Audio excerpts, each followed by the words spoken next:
Pessoal, é hoje que vai sair o trailer do Sandman, a série que eu tô dizendo pra vocês que vai salvar a Netflix, porque eu tenho total confiança que essa série vai ser não boa, mas espetacularmente boa. Eu, sinceramente, acho que ela vai ser incrível. O teaser trailer foi incrível. E agora tá tendo esse novo evento aí da Netflix pra falar das novidades da Netflix. E a gente sabe que vai ter o painel do Sandman. Então assim, ó, eu tô com o meu celular, vou acompanhar a live aqui e vou reagir ao trailer com vocês. Beleza? Então, vamos lá! E pessoal, só antes da gente começar o vídeo, já vai deixando o bate-like e o bate-comentário, que isso ajuda demais aqui o canal. Muito obrigado pra todo mundo que faz isso. Beleza? Então, vamos lá. Beleza, trailer, vamos lá. Eu sou o Rei dos Sonhos. Rapaz. Tá, visualmente está perfeito. You know the Sandman. The Sandman. Constantine não acredita no Sandman. Oh. Tá muito bom. Caraca, tá igual, velho. Nossa. Não é como você deixou eles. Ele vai ter que recuperar as coisas dele, né? Ah, tá muito foda. Ó o Corinthians. Mostra esse olhinho. Ah, não, parou, travou. Ah, não. Ah, meu Deus. Volta. Travou a live. Aconteceu só comigo isso aqui. A live travou, não consigo voltar, não sei o que aconteceu. Tem um monte de gente colocando F, acho que aconteceu com todo mundo. Tá assim, ó, gente. O trailer travou no meio e eu tô tentando encontrar um clipe com o trailer completo pra eu poder reagir aqui. Pelo menos o resto, porque parou bem na parte do Corinthians. A hora que ele ia mostrar o rosto dele, o olhinho dele. Pô, não. Tá, ok. Voltei aqui porque a Netflix fez o upload do vídeo inteiro, né, do trailer.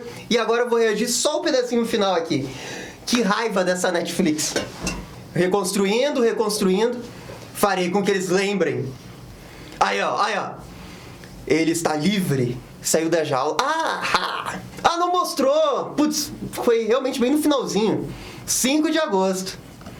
O Raven Matthew. Assim, gente, eu achei o trailer incrível. Espetacular. Tá louco. Não, tá louco ali. Algumas imagens estão espetaculares. A fotografia, o efeito, igualzinho. Igual HQ.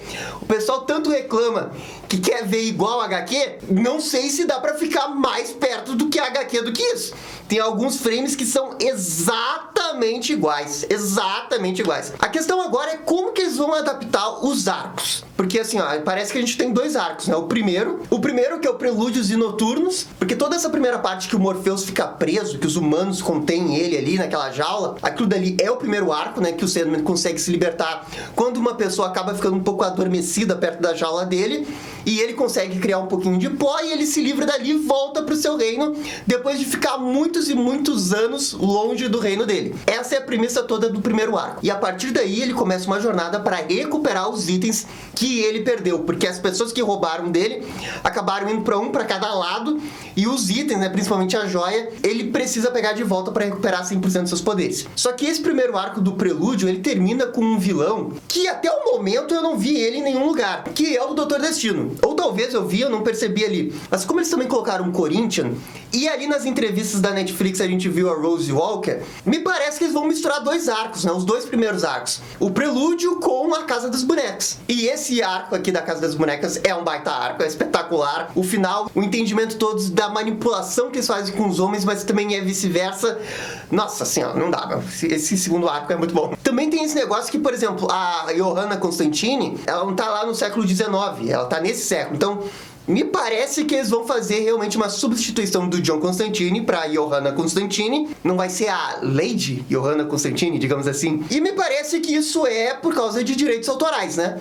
Os caras não podem colocar o John Constantine ali, então Johanna Constantine. Eles conseguiram encontrar uma alternativa de colocar um Constantine na história e que me parece que vai fazer exatamente a função do John Constantine naquela história. O John Constantine, nesse primeiro arco, junto com o Caçador de Marte, eles estão ali pra contextualizar um pouco o mundo da DC, nessa história do Sandman, porque ele é no mundo da DC, mas principalmente pra ajudar o Sandman na quest dele, né, pra recuperar os objetos dele. Então, assim, ó, pelo menos nos 2 primeiros arcos, eles não são, assim, ó, tão fundamentais pra história. Só que na entrevista ali da Netflix antes do trailer, realmente ficou parecendo que a Johanna Constantine vai ter uma grande participação na história. Então eu tô muito curioso pra ver quais vão ser as mudanças que eles vão trazer na história, porque me parece que realmente que eles vão fundir essas 2 primeiras histórias pra criar uma nova. E obviamente algumas coisas vão ter que mudar, porque senão vai ter o Doutor Destino como o vilão final da primeira saga.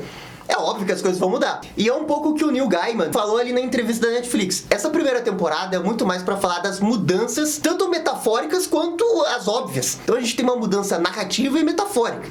Pra nós que vamos assistir, que vai ser um pouco diferente dos livros, mas também a mudança dos personagens, porque dentro da própria história, principalmente o primeiro arco ali, é uma grande mudança pro Morpheus. Então a gente consegue ver esses elementos. E cara, assim, ó, tem muitas pessoas desconfiadas porque é Netflix. Que a Netflix vai estragar Sandman, que não tem o quê, que é a melhor HQ de todos os tempos, que não vai ser a melhor série de todos os tempos. Eu com certeza consigo entender o motivo das reclamações.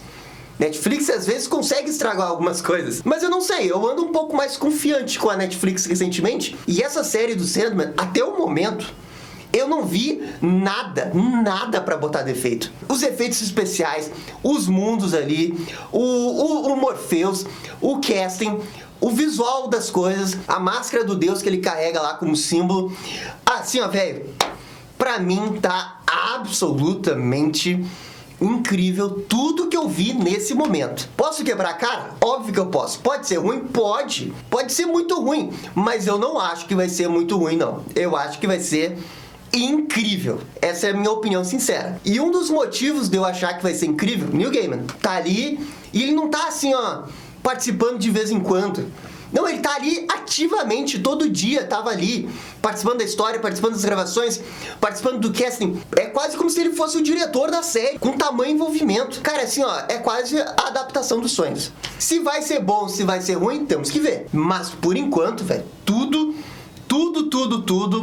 tá incrível, tá incrível. E assim, ó, no finalzinho também apareceu o Corvo, né? E o Corvo é o Matthew, que é um ser humano que morreu enquanto sonhava, e o próprio Morpheus transformou ele num corvo. Então, assim, ó, dá pra ver que vai ser, tipo, adaptações, mas que vão mudar pouco a pouco. Mas eu acho que toda a essência narrativa da história, ela vai se manter. E beleza, assim, ó, vamos dar uma olhada cena por cena pra ver o que eu consigo identificar. A gente começa aqui com esse take maravilhoso do sonho, né, do Morpheus, e ele faz uma pequena explicação de quem que é ele, sabe? Porque tem que ter um pouco de contextualização pra quem nunca leu os livros, porque, convenhamos, a maioria das pessoas não leram as HQs, né?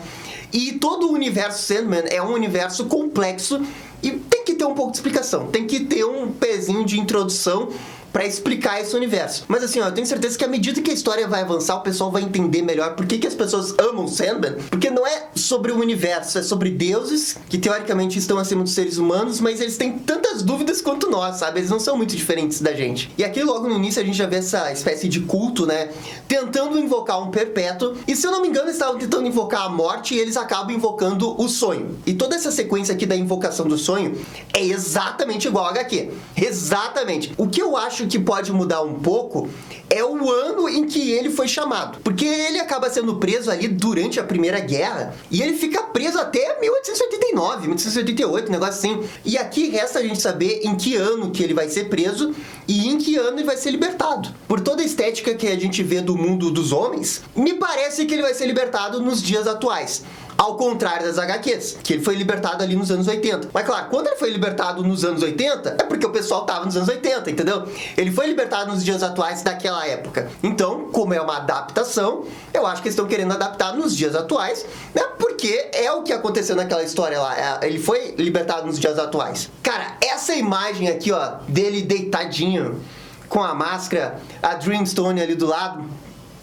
Perfeito, perfeição, perfeição. E bem, aqui na cena seguinte a gente vê a Johanna Constantine, que de novo, quando ela foi anunciada no casting, o pessoal achou que ela poderia ser a Lady Johanna Constantine, porque tem uma personagem com esse nome nas HQs do Sandman. Só que essa é uma personagem que vive lá no século XIX.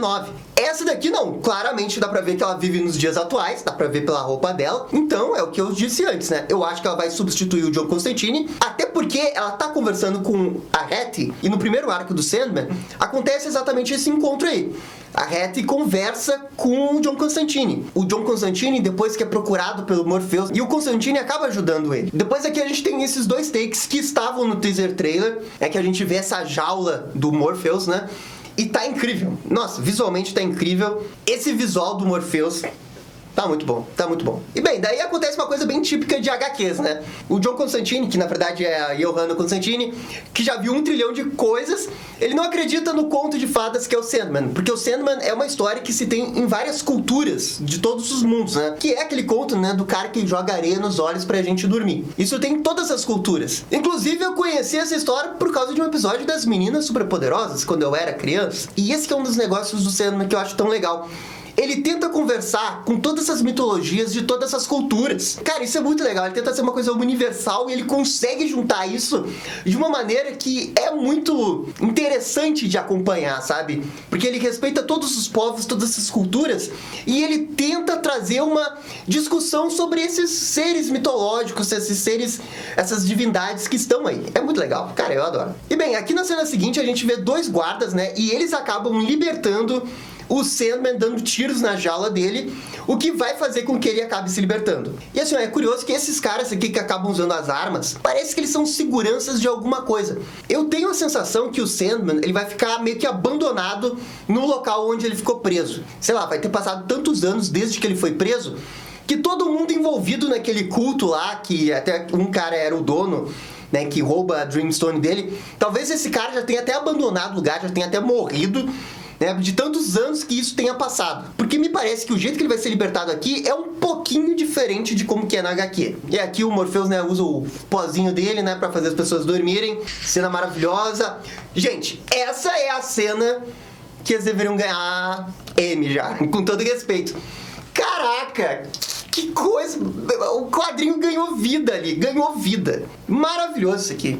Maravilhoso. E bem, quando ele volta, né, o reino dele já não é mais a mesma coisa, né, porque ele ficou várias décadas afastado do reino dele. A gente primeiro vê o reino, né, com todo o seu resplendor ali, e depois ele atual, né, nos dias atuais. Toda essa parte aqui do reino com Morpheus, perfeito, perfeição absoluta. Depois, logo em seguida, a gente vê essa personagem, que é a Morte, e a Morte nas HQs, ela tem esse papel muito importante de abrir os olhos do Morpheus ali num determinado ponto da história. Porque todo mundo pensa que a Morte é aquela personagem que é ruim, né? Porque é ela que tira a vida das pessoas. Só que tem um grande plot twist nisso, né? Porque ela quer ajudar as pessoas. Ela tem esse papel que ela tem que cumprir, mas ela não pode fazer nada, tá ligado? É o papel dela, ela tem que executar esse papel, mas ela tenta fazer da melhor forma possível. E é por isso que eu digo que esses perpétuos, eles são divindades, mas eles têm dilemas tão humanos que é o que faz a gente se identificar com a história. O Morpheus tentando reconstruir a sala do trono dele, ele consegue parcialmente. Dá pra ver que nem tudo é reconstruído porque ele não tá 100% com o poder dele. Talvez seja daí que ele vai perceber que ele precisa recuperar a joia dele. E eu acho que é aí que ele vai atrás da Johanna Constantine, do John Jones, né? Pra ele passar por essa jornada para recuperar os poderes dele. Em paralelo a tudo isso, vai ter essa história da Rose, com certeza. Que é a base ali da história da Casa das Bonecas e que culmina com o Corinthians aparecendo, né? Tem aquela cena extremamente memorável nos quadrinhos, que é a convenção dos cereais, só que daí tem um trocadilho de palavra, porque não é cereal de comer, é cereal killer, e dá todo um negócio fantástico ali. Tem também a casa onde a Rose acaba morando, que é a Casa das Bonecas, que acaba sendo uma grande metáfora para toda a sociedade. Nossa, eu realmente tô muito curioso para ver até onde que eles vão levar os significados das HQs pra história, porque esse é o ponto mais importante. Não importa muito as modificações, importa a jornada dos personagens.